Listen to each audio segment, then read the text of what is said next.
Hollywood TV.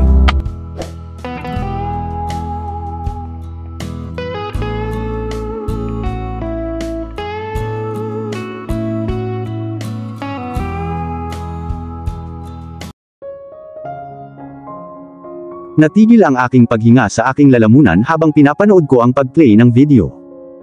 Nagsimula ang video sa pagbukas ng pinto. Pumasok si Vince, kinaladkad ang isang walang malay na katawan sa likod niya. Pagbaling ng mukha ng lalaki sa camera, makikita na ang lalaking kinaladkad ni Vince papasok ng kwarto ay si Gabriel.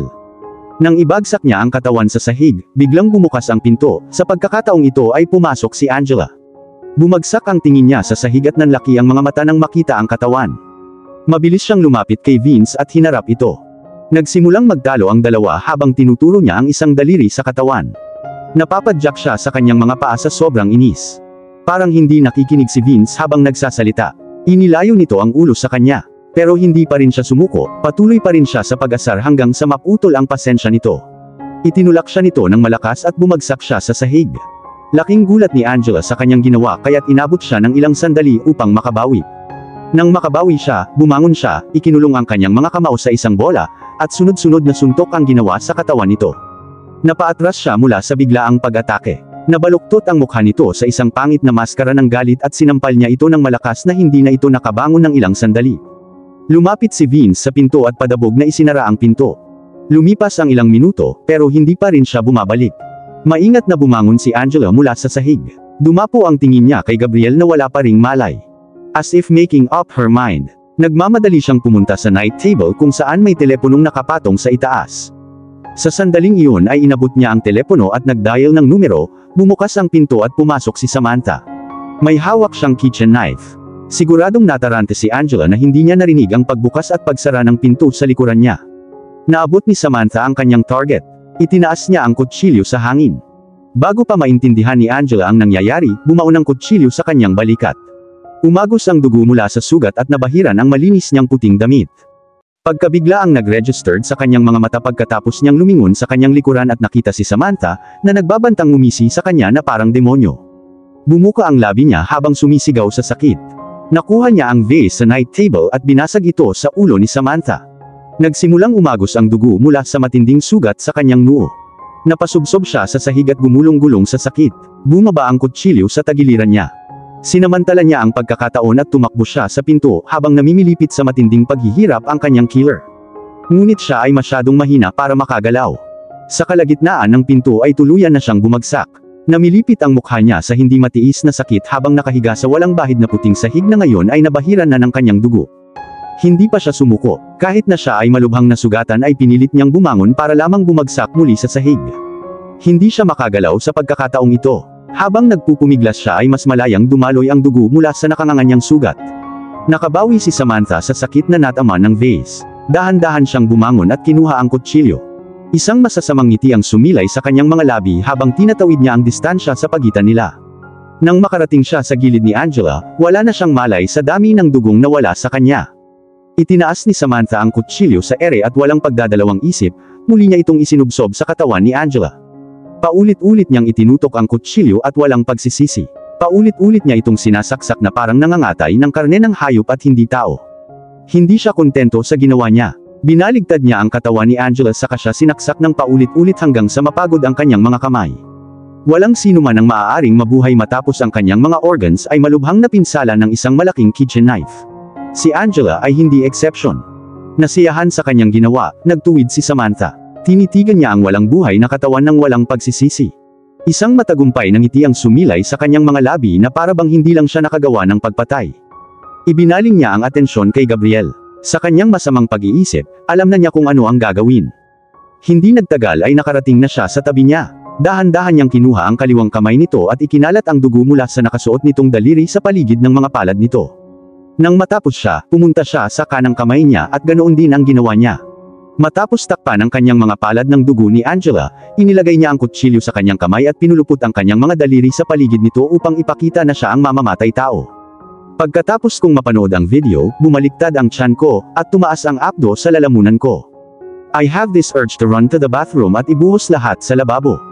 Napalunok ako ng mariin at pinunasan ang mga luha. Hindi ko alam kung anong mararamdaman ko ngayon. Natupok ako sa halo-halong emosyon.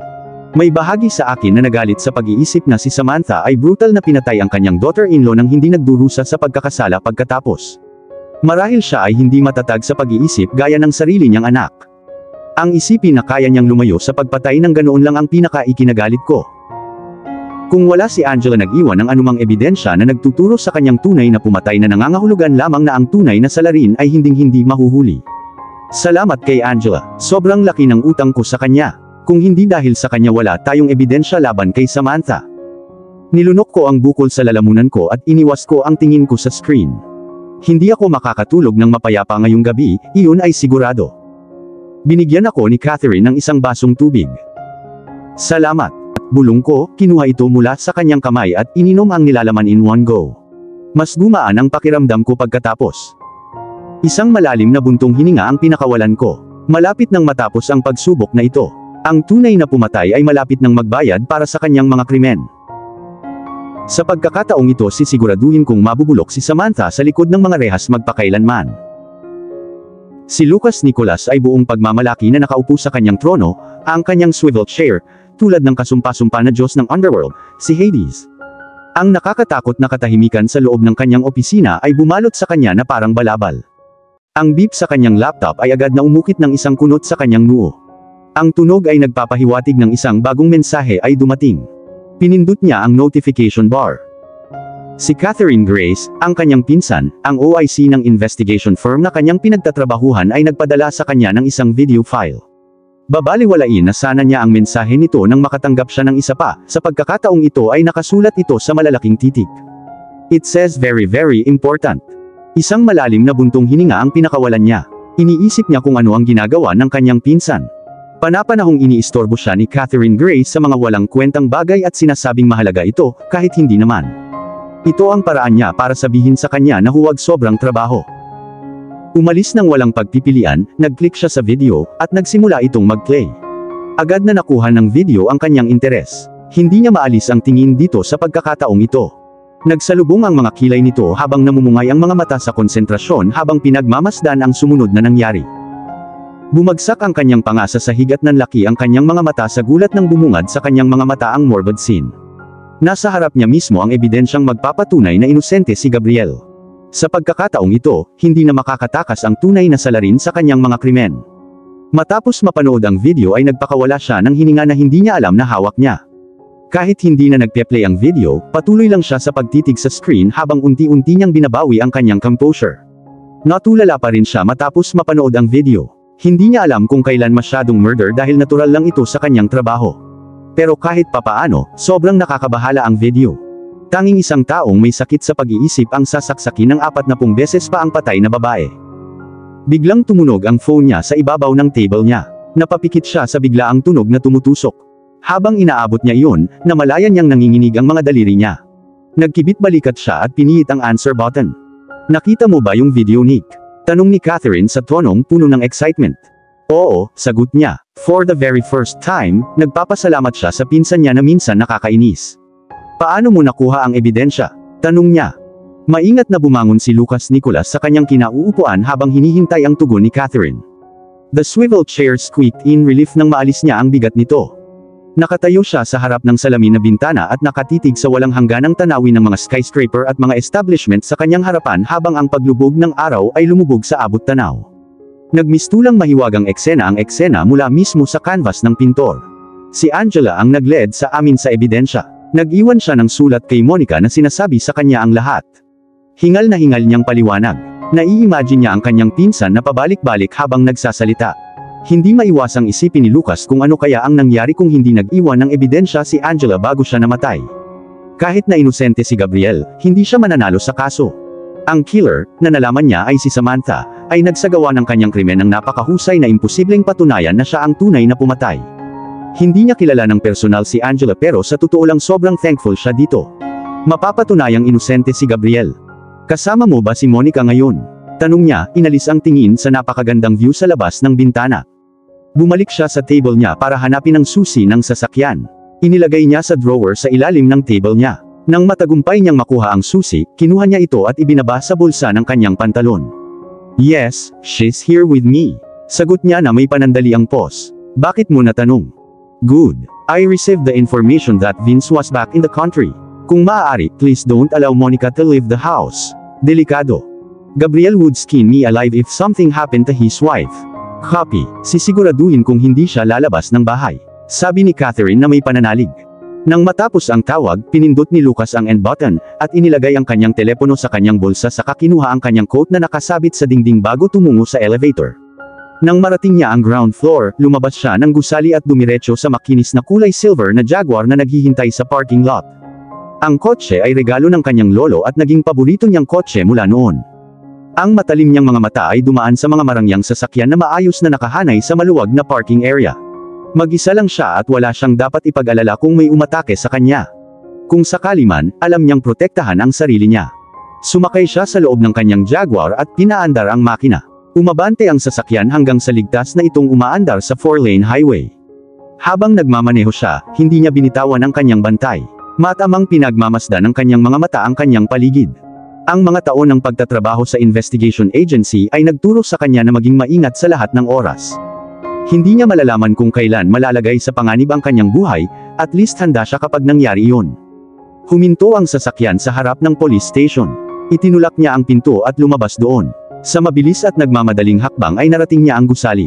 2 pulis na ang naghihintay sa kanya sa loob.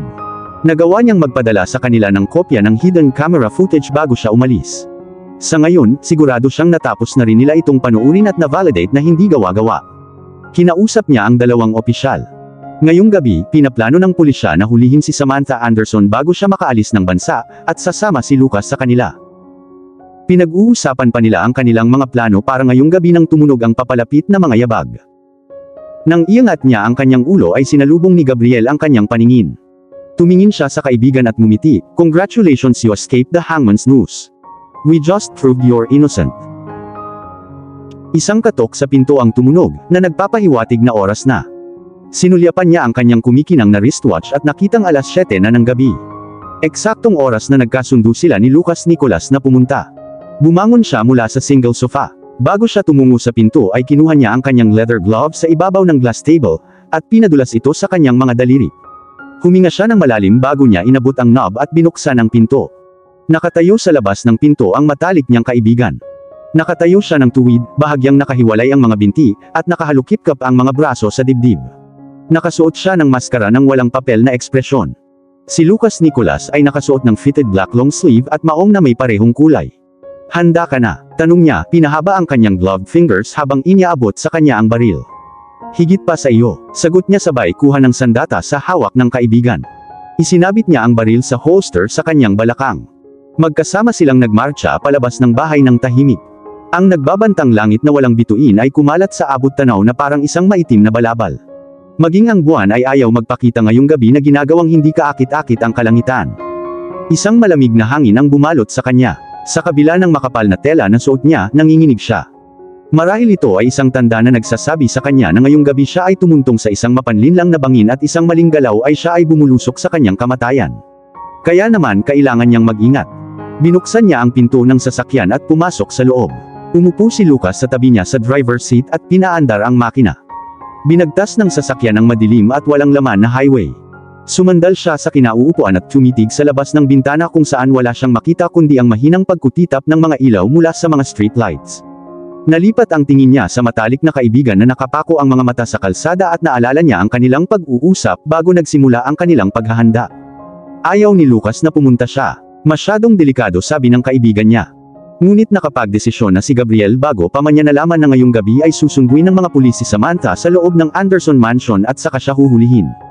Matatag siyang tumayo at sinabi kay Lucas whether he liked or not ay sasama siya sa kanila para arestuhin si Samantha. Hindi niya magawang umupo na lang doon sa sulok at mag-isip kung nahuli ba nila ang kanyang stepmother o hindi. May dapat siyang gawin. Si Samantha ang nagsimula ng gulo na ito at dapat siya ang tatapos sa lahat ng ito. Para sa kapakanan ni Vienna, Faith at Monica ay wawakasan niya ang lahat kahit nakabayaran pa ito ng kanyang buhay. Kung alam lang ni Monica ang balak niya, mababaliw siya. Iyon ang dahilan kung bakit hindi niya iyon sinabi kaagad sa kanya na nakalabas na siya ng kulungan. Hinding-hindi siya papayagan ng kanyang asawa na pumunta at hindi siya maaaring sumalungat sa gusto nito. Mas mabuti na siya ay walang alam sa ngayon. Naputol ang pag-iisip niya nang huminto ang sasakyan sa isang madilim na sulok. Nandito na tayo, sabi ni Lucas na nagpabalik sa kanya sa realidad. Bumaba sila ng sasakyan, at sabay nilang tinahak ang madilim na daan hanggang sa makarating sila sa Anderson Mansion. Ang Regal Mansion ay nabalot ng masasamang kadiliman. Ang kawalan ng buwan at mga bituin sa langit ay nagpadilim sa Regal Mansion. Sa pagtingala niya sa lugar kung saan niya ginugol ang kanyang childhood, wala siyang naramdaman. Ang bahay ay mukhang creepy. Ipinaalala nito sa kanya ang isang haunted house mula sa isang horror movie. Nakapasok sila sa loob ng property sa pamamagitan ng pag-akyat sa mga dingding. Nakapagtataka, walang gumagala na gwardiya sa lugar na kanilang kinaroroonan. Habang naglalakad si Gabriel sa harap ng mansyon, napansin niya ang nakakatakot na katahimikan sa paligid. Nakaramdam ng lamig at desyerto ang mansyon na parabang ilang linggong walang nanatili doon. Piniit niya ang knob. Tumabi sa kanya si Lucas, naghihintay na nanunood. Nakapagtataka, ang pinto ay naiwang nakalok. Bumukas ang pinto nang itulak niya iyon. Nagsalubong ang mga kilay niya sa pagkalito nang makapasok siya sa pamilyar na entrance hall. Isang ilaw lang mula sa kisame ang nagpapaliwanag sa maluwag na lugar, at hindi ito sapat para ilawan ang buong lugar. Bumalot sa kanya ang nakakabinging katahimikan habang nakatayo siya doon sa gitna. Biglang dumaloy ang panginginig sa kanyang gulugod sa hindi malamang dahilan. Malaki ang posibilidad na tumakas na si Samantha sa mansyon. Napaisip siya habang nililibot ng tingin ang paligid niya. Maghanap ka sa second floor at titingnan ko lahat ng kwarto dito. Sabi ni Lucas na lumipat sa direksyon kung saan nakatayo ang library. Tumango siya at nagsimulang umakyat sa eleganteng hagdanan ng mansion habang si Lucas ay pumasok sa loob ng library. Malapit nang dumating ang pulis sa Anderson Mansion para arestuhin si Samantha. Ngunit kung sakaling nakatakas na siya, hindi na siya makakaalis ng bansa kaya hindi na niya kailangang mag-alala. Nang marating niya ang ikalawang palapag, dumiretso siya sa mga silid at isa-isang nagsuri kung may palatandaan ng buhay. Malas niya at walang laman ang bawat kwartong binisita niya. Huminga ng malalim si Gabriel at gumapang sa dulong bahagi ng hallway kung saan naroon ang kwarto ni Samantha. Kinuha niya ang kanyang sandata at sinipa ang pinto ng kwarto niya. Sumulong siya habang nakatutok ang baril. Madilim ang ilaw sa loob. Tanging ang lampshade sa ibabaw ng night table ang tumulong sa pag-iilaw sa silid. Walang laman ang queen-size bed. Parang ilang araw na itong hindi nagamit. Dahan-dahan niyang tinungo ang malaking closet at binuksan iyon. Nadismaya siya nang makitang hindi nagtatago doon si Samantha. Napuno ng mga damit ang closet at walang palatandaan na inimpake ni Samantha ang ilan sa kanyang mga damit at lumabas ng mansyon. Kung umalis nga siya sa mansyon ay dapat ay dinala niya ang kanyang mga mahahalagang gamit at alahas noong umalis siya, ngunit nandoon pa rin ito sa harap ng closet. Ibig sabihin ay nasa loob pa ng mansyon si Samantha. Nagtatago.